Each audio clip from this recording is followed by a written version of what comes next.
वही तेजस्वी यादव जी के बारे में वही हो रहा है। सीबीआई ने उस फाइल को बंद कर दिया, लेकिन 2014 से तो आपकी सरकार थी। अगर उसमें कुछ साख था तो क्यों नहीं कर रहे थे? केंद्र की जो सरकार है वो हताशा में, बौखलाहट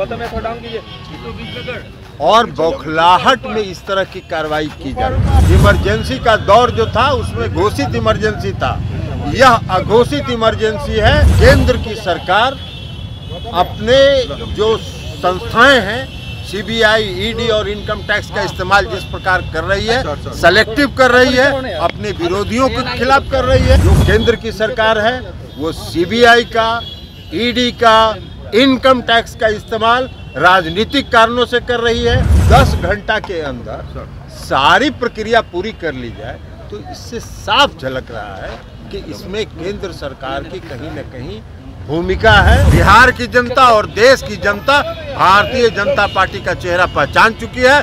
समय पर एक एक हिसाब उनसे चुकता कर।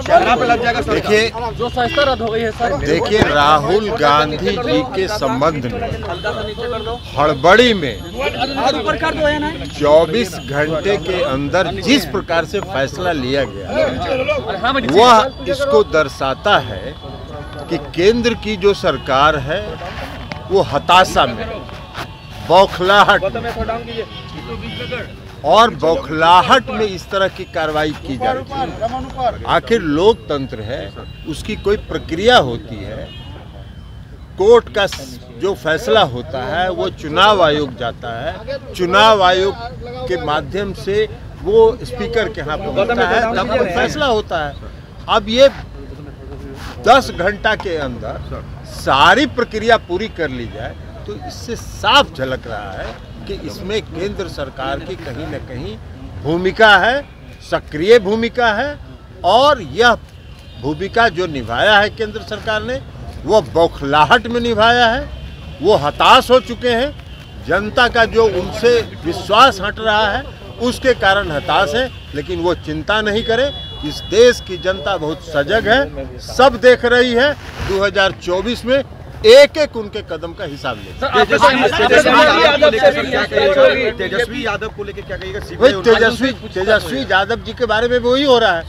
आप एक बात बताइए ना कि जिस बात की वो चर्चा कर रहे हैं कि 2008 में कंप्लेन हुआ, तो 2008 से 2014 तक आप कह सकते हैं कि भाई यूपीए की सरकार थी, कार्रवाई नहीं हुई। लेकिन उस समय भी जांच हुई, सीबीआई ने उस फाइल को बंद कर दिया। लेकिन 2014 से तो आपकी सरकार थी। अगर उसमें कुछ साख था तो क्यों नहीं कर रहे थे? 2022 में जब महागठबंधन में नीतीश कुमार जी फिर से शामिल हो गए तो आपको एकदम दिव्य ज्ञान हो गया साक्ष्य का और कार्रवाई करने लगे। तो ऐसा दिव्य ज्ञान तो उसी को होता है ना। तो इसलिए ये जाहिर है कि जो केंद्र की सरकार है वो सीबीआई का, ईडी का, इनकम टैक्स का इस्तेमाल राजनीतिक कारणों से कर रही है, अपने राजनीतिक विरोधियों को परेशान करने के लिए कर रही है, उन पर दबाव बनाने के लिए कर रही है। लेकिन देश की जनता सब देख रही है, समय पर उनका हिसाब चुकता हो।